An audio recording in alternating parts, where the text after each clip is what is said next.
अनाजी पंत, तिथं दया माया नाहीच. लगेच चौकशी आणि लगेच अटक. कोणाला अटक?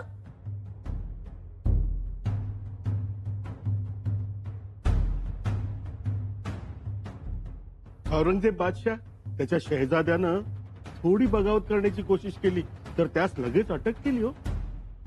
हो ना, ग्वाल्हेरच्या किल्ल्यातील कैद खान्यात ठेवले त्यास. आपल्या सदरेवर मोघल सियासतीच्या गोष्टी करू नयेत. आपण काय करताय? आम्ही आपल्या आदेशाची वाट बघतोय. राणी साहेब, आपण आदेश द्यावा, चौकशी होईल. आणखीन एक महत्वाची गोष्ट म्हणजे अश्वदळ उभारले आहे हे स्वराज्याच्या नियमानुसारच. हो, आणि कोणी शिवस्वरूप बाबांच्या सांगण्यावरून. शिवस्वरूप बाबा आमच्या कधीच ऐकण्यात नाही. आमच्याही नाहीत. कदाचित चकवा देण्यासाठी, नाव गुपित ठेवण्यासाठी दुसरं नाव धारण तर केलं नसेल ना.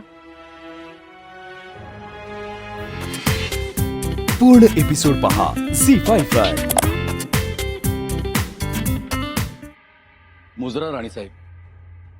पंत, आम्ही आपल्यावर मोठी कामगिरी सोपवत आहोत. आदेश. स्वराज्याचे प्रतिनिधी म्हणून आपण शृंगारपुरी जायचं आहे. कामगिरी सांगावी राणी साहेब.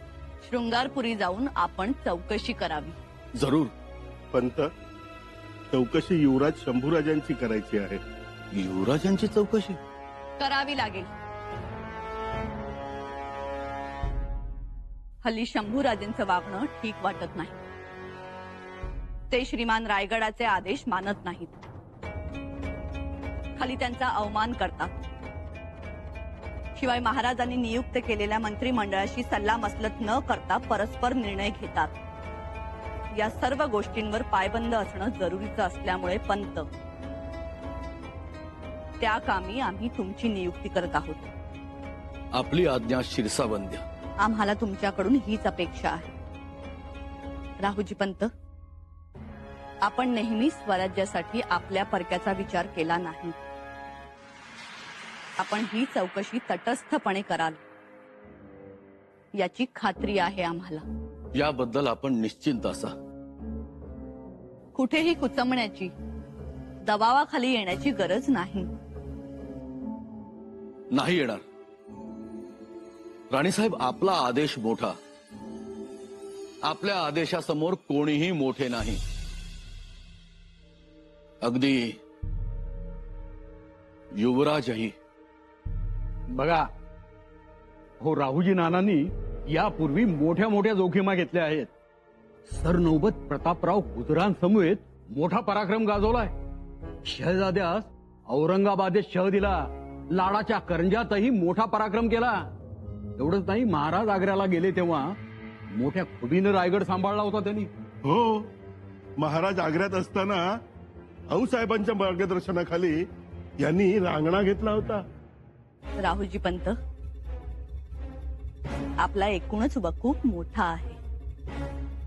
आपण ही चौकशी जरब बसेल अशा तडफेनं करावी. त्यात कोणी मध्ये आलं, कोणी सहकार्य केलं नाही तर त्यावर कारवाई करण्याचे अधिकार आम्ही तुम्हाला देत आहोत. पण राणीसाहेब, अश्वदलाची उभारणी का झाली, कोणाच्या सांगण्यावरून झाली, त्यास कोणी सहकार्य केले आणि हे शिवस्वरूप बाबा कोण याची खडानखडा माहिती आम्हाला मिळायला हवी.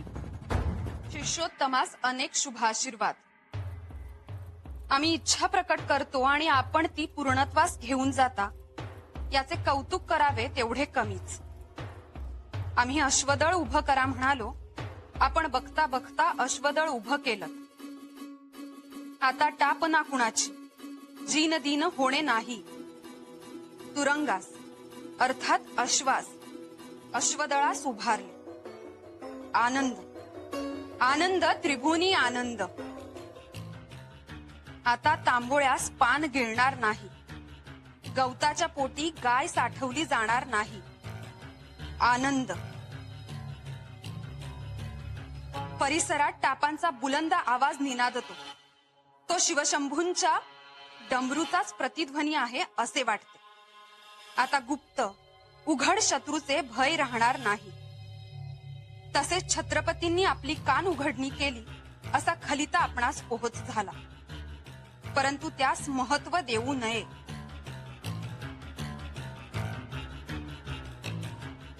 दुर्लक्ष करून आपले ठरलेले इप्सित साध्य करावे. आम्ही तुमच्या पाठीशी आहोत तोवर कोणाचे भय तुम्हास नाही. तुर्तास इतकेच. शिवस्वरूप बाबा. लेखनालंकार. वैनिसा काय आहे हे? आम्ही काय बोलावं? तुमचेच दादासाहेब आहेत. कोण आहे कोण हा बाबा? छत्रपतींच्या कान उघडणीकडे दुर्लक्ष करा असं म्हणायची हिंमत कशी होते त्याची? दत्ताशिवाई, आमच्यासाठी तर हे एक मोठा कोड आहे. कोण असेल हा बाबा? अ, वैनिसा, तुम्हाला काही माहित आहे? असेलच. दादासाहेब तुमच्यापासून काहीही लपवत नाहीत. नाही बत्ताशीबाई, आम्हाला खरंच काही ठाऊक नाही. आश्चर्यच आहे. तुम्हालाही काही माहित नाही म्हणजे काही अंदाज करता येतोय? आम्ही खूप प्रयत्न केला. काही माग घ्यायला जावं तर दालनात जाण्यास बंदी. कविराज, आपण रहस्य भेद करावा. कोण आहेत हे शिवस्वरूप बाबा? सांगा. जी मैं हे बघा, विना संकोच सांगा. आम्ही याची वाच्यता कुठेही करणार नाही. हो, आपण आम्हाला सांगितलंय हे सुद्धा आम्ही युवराजांना कळू देणार नाही. देखिए, सच में मुझे कोणी शाक्तपंथीय योगी तर नाहीत ना? जी बिल्कुल नहीं. मग कोणी साधू संत? कविराज, आम्ही स्पष्टच विचारतो.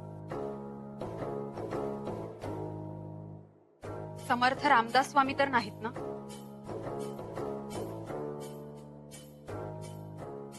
कविराज, जे असेल ते स्पष्ट बोला. दुसरं कोण एवढ्या अधिकारवाणीने सांगू शकतं?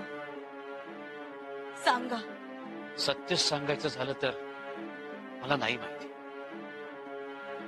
हमें कुछ नहीं पता. कविराज, तुम्ही आमच्या दादासाहेबांचे मित्र आहात. तुमच्यावर वाईट वेळ आली तेव्हा दादासाहेबच तुमच्या मागे उभे राहिले. मैत्रीचं प्रतीक म्हणून त्यांनी तुम्हाला अंगठी दिली ना? जी बिल्कुल. मग त्या मैत्रीला यात ठेवून सांगा. नाही माहित. माहित नाही की सांगायचं नाही आम्हाला? नहीं नहीं युवराज जी, ऐसी बात नहीं है. शिवस्वरूप बाबा आहेत हे तरी खरं आहे ना? जी, आणि त्यांच्या सांगण्यावरनं आज्ञेवरनं अश्वदळ उभं राहिलंय. त्यांच्या सांगण्यावरून एवढं मोठं अश्वदळ उभं राहतं. त्यांचे एवढे खलिते येतात. ते खलिते बंद दालनात तुम्हाला घेऊन वाचले जातात. आणि बाबा कोण हे तुम्हाला माहित नाही? नाही. बघा कविराज, तुम्ही मा कालीचे भक्त आहात. तुम्हाला मा कालीची शपथ आहे.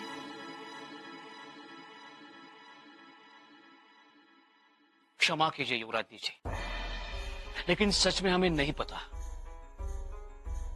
आम्ही युवराजांना काही विचारत नाही. ते सांगतात, आम्ही ऐकतो. ते करा म्हणतात, आम्ही करतो. त्यांच्या नियोजनात आम्ही दखल देत नाही. आमची मैत्री राजकारणापासून 4 हात दूर आहे. आम्ही प्रेम केलं ते त्यांच्या कवित्वावर, ज्ञानावर. त्यांचा शब्द हा आमच्याकरता जीवन आहे. म्हणून नाही विचारत.